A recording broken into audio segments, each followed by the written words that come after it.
course, yan ay labag sa batas. Dahil ang witness, katulad ni Cathy Binag, na malinaw sa kanyang isipan na sinasabi niya na si Marcos Jr. at ang kanyang ex-partner ay sumisinghot ng pulburon na minsan dito ay dumudugo, hindi nila namamalayan, may mga naiiwang residue. Correct. At yun ay kitang-kita ninyo nung araw ng kagitingan, merong residue dito, may pulbos, may pulburon si Marcos Jr. Kaya siya dapat ang ma-impeach. Hindi si Inday Sara kasi hindi naman siya nagpupulburon. Mamaya pag-uusapan natin kung bakit kailangan matanggal si Marcos Jr. Kung bakit siya kailangang arestuhin. Dapat arestuhin na siya ngayon. Arestuhin nyo na siya. Dahil siya ay lumabag sa batas. Correct. Ano ang paglabag sa batas? Forget about, hindi natin iset aside muna natin ang smuggling, kidnapping, pagnanakaw. Pero yung malinaw na ebidensya dito, kahit sa korte, magsastand yan. Yung picture na yan, you know what? Kayang i-forensic yan ng tunay na forensic expert na nag-forensic ng video ko. Yan ang kaabang-abang. Di ba sinabi ko sa inyo, authenticated ang video na yan na nagpupulburon si Marcos Jr. Okay? Hindi lang isang eksperto, kundi marami pa. But sa akin, sa part ko, 2 forensic experts. And sooner, yan ang kakabog sa banga. Hold your breath. Kakabog Marami sa pang banga. kakabog sa banga.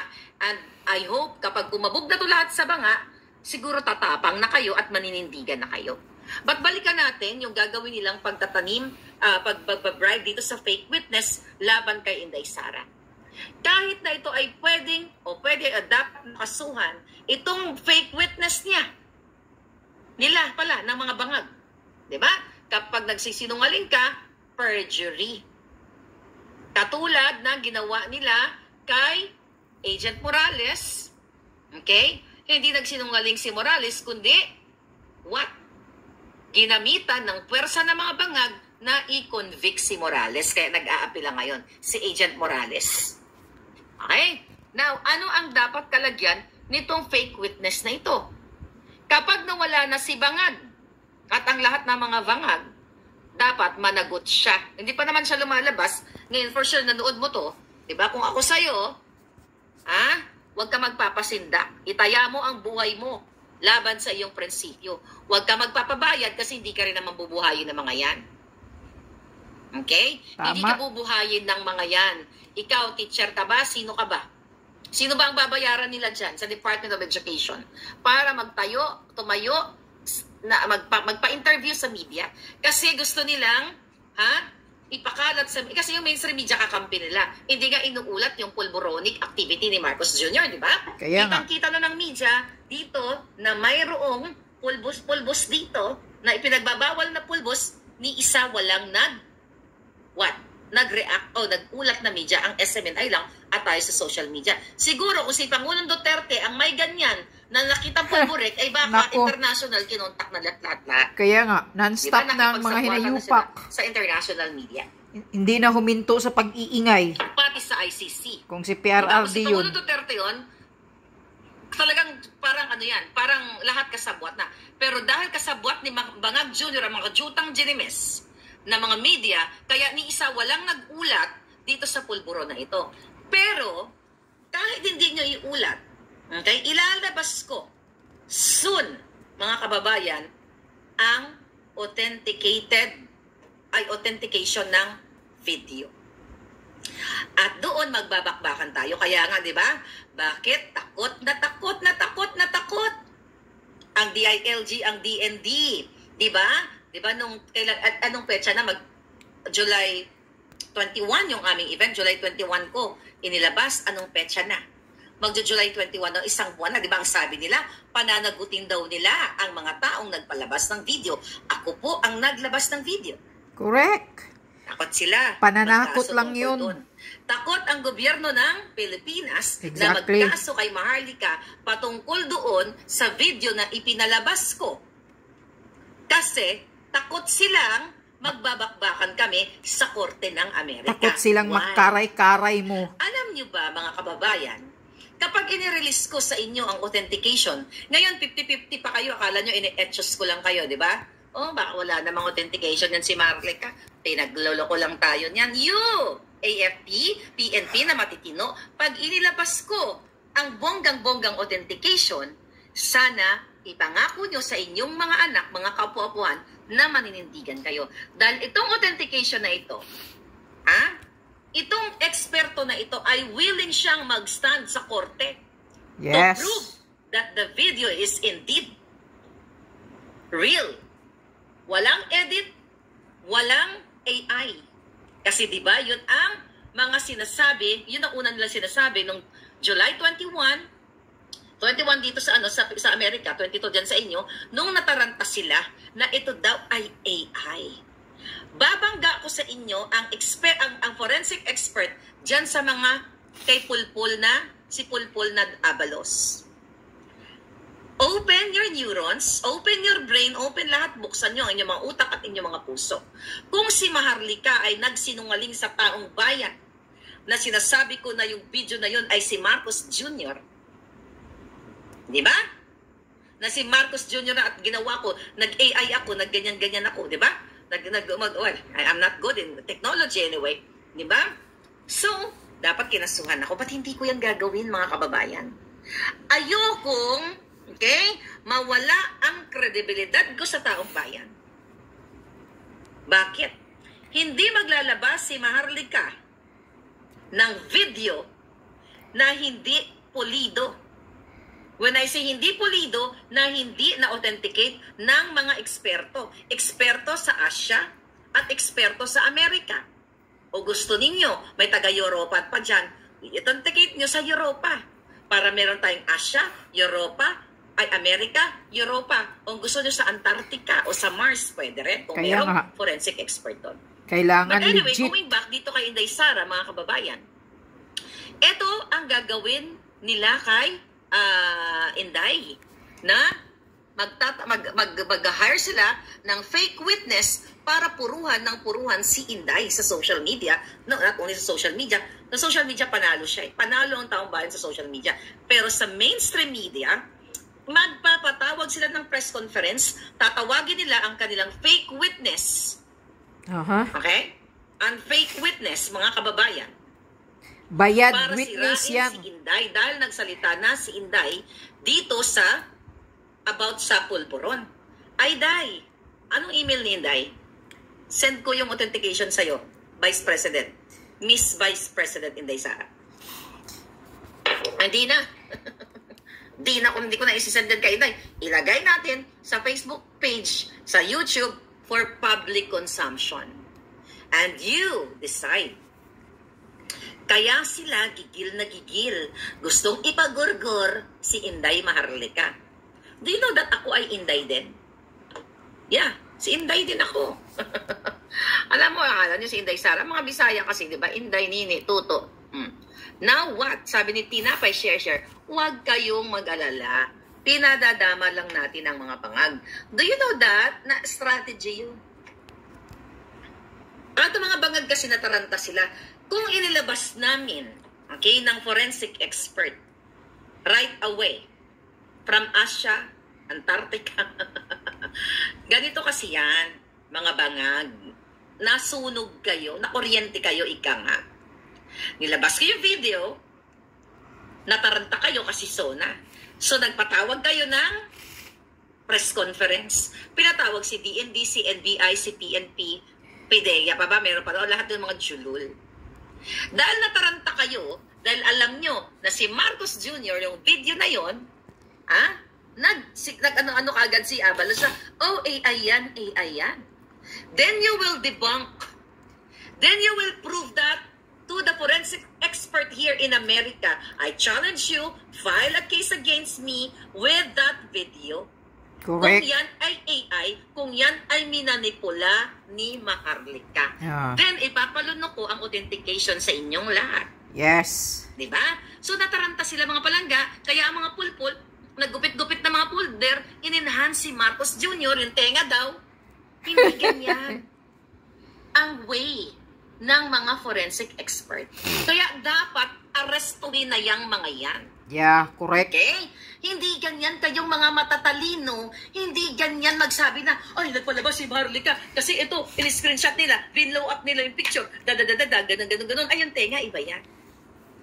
Do you think, mga kapalangga, do you think I have the capacity to go to China or to go to Korea? O ganito na lang. Okay, isa yan. Pag kinasuhan nila ako, sasabihin na, ay, si Maharlika nakipagsabuatan sa China o sa Amerika. Din maghanap sila kasi magagaling, di ba? Lalo na kung makipagtulungan sila sa Amerika, niyayabang, nila Bangag, ni Lisa na sila ay, alay namin dito, di ba? Okay? Siyempre, pag nagkataon, hahanap yan ng ebidensya si Maharlika ba? May record na nakipag-usap kay President Xi. Si Maharlika ba ay may record na nakipag-usap sa Korea? Bakit ko sinasabi? Kasi dalawa yung pagdedebunk ng mga bangag na ito. AI daw. AI ito. Kasi nga, deepfake. Di ba? Yan ang Kaya sabi nga ng Rappler kayo ha, tanginan nyo. Isasampal ko talaga sa inyo ang authentication. Ang sabi ng Rappler daw ay sinwap yung face. Isa pa yung So, ang sabi nila himod-puwit ng mga ngayon na Rappler. Rappler. Ang mukha ni Kuting, kumbaga, sinwap yung mukha. So, yung mukha ni Kuting, isinwap ko. Galing ko naman. Diba? Ang galing ko naman sa technology. Diba? So, yun ang sabi nila.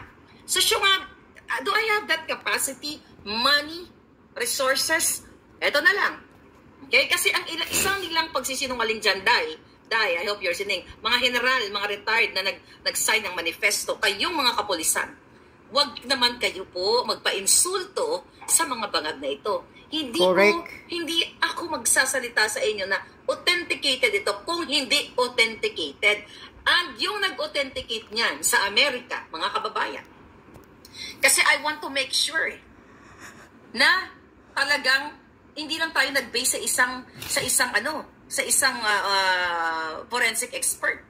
Kaya sabi ko nga, you do your part also. Kayo dyan sa yung mga deepware, okay lang din yan. But this time, ito pong authentication natin, permado ito. Permado. Pero balikan natin yung sinasabi nila, Koreano daw, yung Chinese. What a coincidence. So, ibig nyo bang sabihin, ganito ba insultuhin kayo ng mga bangag na ito na si Maharlika pupunta sa China, iikutin ko ilang bilyon ng tao sa China, 1 bilyon. Pupunta akong China, iikutin ko, kailangan may makuha akong kamukha ni Marcos. Tapos uutusan ko na si certain Chinese citizen, hindi nga ako marunong Chinese. Ang alam ko lang sa Chinese ni hao ma, yun lang. Yun lang ang alam ko sa Chinese na pananalita, na language. But anyway, open your mind, mga sir, mga ma'am. I'm talking to you. You, generals, you, mga police officers, do you think ako may kapasidad na ikutin ang China na they have 1 billion people? Maghanap ako ng exactly kamukha ni Marcos Jr.? Para sabihin ko, ito yung stash back, suminghot ka, kasi kukunan kita ng video para iswap face ko o whatever, para palabasin ko na ikaw si Marcos Jr. Nasa kanila, sa mga bangag, ang burden of proof na yung pinakita ko ay Chinese o Korean. Ilang tao, alang population sa Korea? Do you think, iikutin ko, isa-isayin ko, katuk-katukin ko mga bahay? Ay, diba? Hindi rin ako marunong Korean. Katuk-katukin ko ng bonggang-bongga. Hello? Dadalhin ko yung picture. Mayroon ba kayong kamukha dito na ganito? Kasi yung utusan ko lang, magsisingot siya ng pulburon. My God. You, police officers, general, mga PMAer, religious group, lahat po kayo. Ako ngayon. Hindi ako sisigaw ngayon kasi maraming tulog na ngayon. Do I have that capacity na ikutin, halugugin ko ang 1 bilyong tao ng China? Ilan ang population ng South Korea o pati North Korea, isama nyo na. 'Di ba? Ilan ang population nila? Okay. Eto pa 'yan. Ganito pa, sige, bigyan ko kayo ng konting clue. Do you know? Okay? Na pwede sa forensic dito sa Amerika, sabi ko nga sa inyo, mahilig akong manood ng forensic files mga ganyan documentary. Do you know na yung video na pinakita ko sa inyo, kaya rin i-identify yan. Kunyari, itong video ni Marcos Jr., para sila ay identical. When I say, no, mali. Na kayang i-forensic yan na itong nasa video ko, XXX, Pulburon. Di ba? Itong nilabas ko. At itong video ni Marcos Jr., yung marami niyang video, yung sa kanyang vlog, lahat-lahat, kaya yan i-match. Yes, correct. Kaya yan, lalo na dito sa Amerika. Sa Pilipinas, hindi. Bakit hindi? Kahit kakayanin, igugurgurin na yung forensic expert dun. Kaya nga. Diba? Huwag mo nang i-ano yan, dahil si bangag yan. Gugurgurin ka na. Hindi na gagawin ng forensic expert kasi takot siya sa president, sa mga gugurgur sa kanya. Pero not in America. Kaya yan pagtapatin. Dito, I'm telling you, may napanood nga ako di ba? Ito kwento ko. Crime. Okay? May tinegi. Isang hibla lang ng sinulit. Okay? Hinanap. Di ba? Ayoko na ikwento yung buong episode. Basta yung catch is ito. Doon sa crime scene, may nakita na isang hibla lang ng sinulit. Chinek yun. Kasi kaya dito, ang dami kasing mga forensic experts sa sinulit, sa kahoy, sa lumot, sa mga ibon. Lahat may mga ganon dito. Ganon sila kagaling. So, but anyway, so crime, may nakitang himulmul dito. Chinek yun. Ngayon, ang sabi doon sa, ano na yun, inaral kung saan yung himulmul na yun. So, natuntun kung saan galing yung himulmul na yon, kung saan galing yung sinulit yan. Alam mo kung saan? Sa JC Penney. Yung damit na isinuot, actually hindi yung kriminal ang nagsuot. Kumbaga, may mga ibang tao doon, okay, na nadikit yung kanyang himulmul dito, nalulukit yon. Even ang basurahan. Ang basurahan, I don't know dyan sa Pilipinas, kasi wala nang, kahit magaling pa ang forensic expert dyan, babayaran nila. Merong nanay na nag-suffer ng postpartum depression. So, ginawa niya, tinegi niya yung mga junakis niya. Paglabas ng, kasabwat ninyong kanyang Diyosawa, paglabas ng junakis, nilagay sa freezer. Pangalawa na, siguro napanood nyo, nilagay pangalawa sa freezer. Pangatlo, nilagay sa freezer. Siyempre, may mga saltik, hindi na magagawin ng normal yan.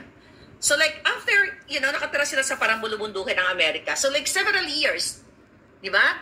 They decided to dispose that tree na bata kawawa, di ba?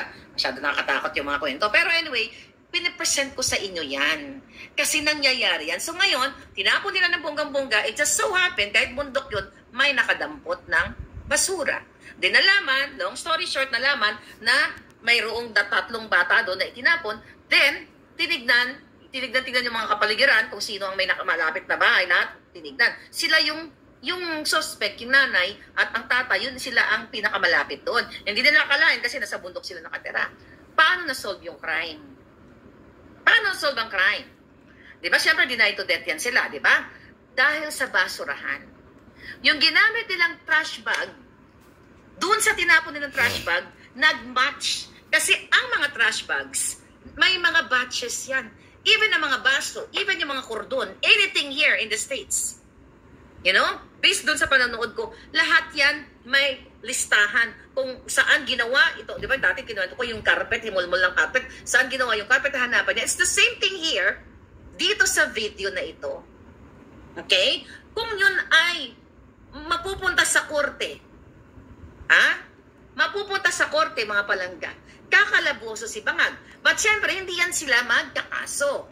Pero gustong-gusto ko nga, para doon ma-present at magtestimonya ang forensic expert na nag-authenticate from Asia and America and maybe, dyan sa Europa. Correct. Mapa-authenticate kayo dyan, mga palangga. Kaya nga. Yun. Gibo. Diba ang tapang-tapang mo, Gibo? So, ano na? Hinihintay ni Maharlika, nakasuhan mo daw siya. Inako niya na siya talaga ang nagpalabas ng video na yun. Siya naman talaga. So kasuhan nyo na. Ikaw, Secretary Abalos, kasuhan nyo na si Maharlika. Tsugiin nyo na. Ang bilis-bilis nyo makapaghusga para kayong mga attack dog ni Marcos Jr. Paglabas ng video, agad-agad. Nakapagsabi na kayo na AI, fake ang video. Ano bang ginagamit ninyo na nakapagsasabi kayo? Yung mata ninyo? Ha? Bakit? Ano ba yung mga mata ninyo? Ha? Computer? Ngayon, kabog kayo sa banga pag ilabas ni Maharlika. Malapit na, ilabas niya na yung authentication sa video na yan ang nagpakatotoo na totoong si Marcos Jr. ang sumisinghot ng Polvoron, Abalos at Gibok. Hintayin nyo ang authentication. At saka, yung pumirma doon sa nag-authenticate, willing siyang lumabas at magsalita. See? So, himod-puwit pa rin ba kayo kay Marcos Jr.? Mga AFP, mga men in uniform. Hilain nyo na si Kuting. Kapag ilabas ni Maharlika ang authentication na nagpakatotoo na ang video na yun na pagsinghot ni Marcos Jr. sa pulburo na yan, sa video na yan ay totoo. Dahil nga, according to Cathy Binag, mismo siya, eyewitness siya, nakita niya na yung mga residue, katulad nung nag-attend si Marcos Jr. sa araw ng Kagitingan, 'di ba? Mayroong white substance na dyan sa ilong niya, powder, ano yon? Johnson ba yon? Syempre, pulburon yun. Kahit nag-attend ng Kagitingan, nagsinghot pa rin. Di nakita tuloy ang ebidensya. Meaning to say, until now, tuloy-tuloy itong sumisinghot. Kasi sabi ni Cathy Binag, 30 minutes lang daw, mawala ang yung pagkahay mo. So, kaya itong pulburon pala, itong cooking daw, sabi ni Cathy Binag, every 30 minutes, sumisinghot kanyan. Yan ang sabi ni, Cathy. Kasi nakikita niya sa ex-partner niya noon itong si Tony Boy, Florindo. Yan, naka-sunglass. Yan ang kalib-in partner niya ni Cathy Binag.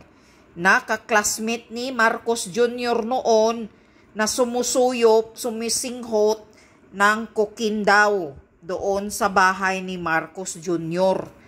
Sabi ni Cathy Binag doon sa Fords Park. So, ano yan? Mainstream media, hindi nyo kinakover si Cathy Binag, At ikaw, Abalos, Gibo, bakit hindi nyo kasuhan si Cathy Binag? Kasuhan nyo. Kasi mismo si Cathy Binag ngayon ay nagpapasabog ng katotohanan. Wala na kayong maidipinsa sa amo ninyong bangag. Kapal ng mukha ninyo. Kaya tama ka, Maharlika. Dapat talagang arestuhin na ito si Marcos Jr. At siya ang dapat ma-impeach. Kasi siya ang may maraming nilabag na batas. Siya ang dapat ma-impeach. Pero hindi magawa yan dahil yung hinayupak na buaya na Tambaloslos, first cousin niya, andyan sa Congress. Kasi pag mag-impeach ka, Congress ang gagawa niyan. Magbutuhan yan, pati Senado. Pero hawak nila lahat, maraming himod-puwit na mga congressman, hindi talaga si Kuting ma-impeach. Kaya ngayon, sabi ni Maharlika, according sa puting ahas niya, na magha-hire sila si Marcos Jr. or sino man ng fake witness para i-impeach daw si Sara Duterte. Maghanap sila ng magbayaran ng mga teacher ba or sino ba para ipapresko nila na sasabihin na ganon may anomaly ang ginagawa si Sara Duterte para yan daw ang ground na ma-impeach daw si Sara Duterte. Ang galing-galing nyo, mga jutang ginimis kayo. Si Sara Duterte na walang ginagawa, hindi nagnakaw ng pera ng kabanang bayan, hindi nag-alipusta ng taong bayan, kundi nagtatrabaho ng tama, siya pa ang gagawa ninyo ng impeachment. Kapal naman ang mukha ninyo. Subukan nyong i-impeach si Sara. kung anong mangyayari sa inyo. Langhiya kayo. Ikaw, Marcos Jr., wala ka talagang utang na loob na hilayupak ka na pulburonik ka. Wala kang utang na loob sa mga Duterte. Tiyutang ginimis ninyo. Karmahin sana kayong mga adiktos, benediktos kayo. Sana yung panga mo, hindi ka na makabuka ng panga mo sa kasisinghot mo. Yan, ang karmahin sana kayong mag-asawa, buong pamilya kayo, Marcos Jr. Pati ang asawa mong Bartik na pulburonik din. Sabi ni Cathy Binag na inaalok siya ng pulburon ng cocaine. Do you want? Pag sabi ni Cathy Binag, no, I don't do that. So why are you here? So hindi ka karapat-dapat magpunta sa bahay ni Bartek, ni Lisa Satanas, ni Marcos Jr. kung hindi ka sumisinghot ng pulburon. Yun ang ibig sabihin ni Lisa Marcos. Sinabihan niya si Cathy Binag. So why are you here? Kulang na lang sabihin na hindi ka pala sumisinghot. Bakit ka nandito? Yan. Mga walang hiya. Yan. Sana matigok kayo buong pamilyang pulburonik. Yan yun. Kaya dapat, tama si Maharlika, arestuhin nyo na si Marcos Jr. Walang hiyang inutil na presidente. Kaya marami ang himod-puwit sa kanya ngayon na nakaupo sa pwesto dahil masaya sila na ganito ang pamamalakad ni Kuting ni Marcos Jr. Walang pakialam dahil enjoy sila sa pagnanakaw na walang pagpupuna ni Marcos Jr. Yung lahat na himod-puwit na nakaupo ngayon sa gobyerno ng mga kawatan, masaya sila ngayon sa pamamalakad ni Marcos Jr. Kaya todo dipinsa talaga sila kay Marcos Jr. kasi ayaw nilang mapalitan si Marcos Jr. Kasi nagustuhan nila ang pamamalakad ni Marcos Jr. na walang pakialam, pinababayaan lang sila kung anong ginagawa nila. Aber, magnakaw kayo dyan. Aber, anong gagawin ninyo dyan? Wala din pakialam si Bangag. Kaya masaya ang mga politikong pulpul na nakaupo. Ang mga kawatan sa kaban ng bayan.